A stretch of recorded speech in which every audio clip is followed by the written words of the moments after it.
ആണ്ടുവട്ടം 30-ാം ഞായർ.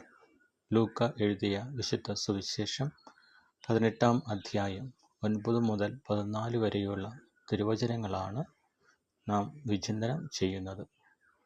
ദൈവത്തിൻ്റെ മുമ്പിൽ നീതിമാനെന്ന് കരുതുന്നവർക്കും മറ്റുള്ളവരെ അവഗണിക്കുന്നവർക്കും വേണ്ടിയാണ് യേശു ഫരിസേയൻ്റെയും ചുങ്കക്കാരൻ്റെയും ഉപമ പറയുന്നത്.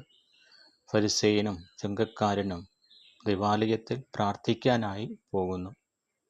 ഫരിസേയൻ തൻ്റെ ഉള്ളിൽ പ്രാർത്ഥിച്ചു, ദൈവമേ, ഞാൻ മറ്റുള്ളവരെ പോലെ ചൂഷകനോ അകൃത്യങ്ങൾ ചെയ്യുന്നവനോ വ്യഭിചാരിയോ അല്ലെന്നും ഈ ചുങ്കക്കാരനെ പോലെ അല്ലെന്നും നിനക്കറിയാമല്ലോ. ഞാൻ ആഴ്ചയിൽ 2 തവണ നോമ്പ് ആചരിക്കുന്നു, വരുമാനത്തിൻ്റെ 1/10 നൽകുന്നു.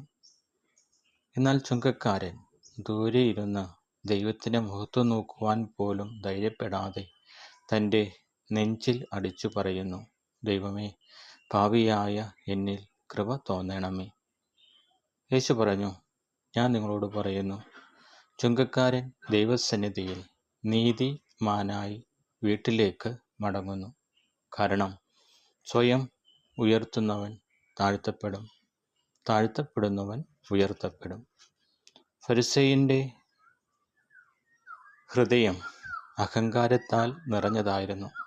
എന്നാൽ ചുങ്കക്കാരൻ തൻ്റെ പാപബോധവും അയോഗ്യതയും തിരിച്ചറിഞ്ഞുകൊണ്ട് ദൈവത്തോട് വിങ്ങിപ്പറയുന്നു, ദൈവമേ, എന്നോട് കൃപ തോന്നണമേ.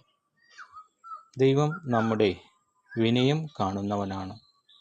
നമ്മുടെ പ്രാർത്ഥന താഴ്മ നിറഞ്ഞതും ആത്മാർത്ഥത നിറഞ്ഞതുമായിരിക്കണം. സ്വയം നീതിമാനെന്ന് കരുതുമ്പോൾ ദൈവകൃപ നഷ്ടപ്പെടുന്നു. പാപബോധത്തോടെ ദൈവത്തിരുമുമ്പിൽ വിനയത്തോടെ നിൽക്കുന്നവനെ ദൈവം ഉയർത്തുന്നു. നമുക്ക് പ്രാർത്ഥിക്കാം. ദൈവമേ, എൻ്റെ ഹൃദയം അഹങ്കാരത്തിൽ നിന്ന് ശുദ്ധീകരിക്കുകയും ദൈവ മുമ്പിൽ വിനയത്തോടെ നിൽക്കുവാനും വേണ്ട കൃപയ്ക്കായിട്ട് നമുക്ക് പ്രാർത്ഥിക്കാം. ആമേൻ.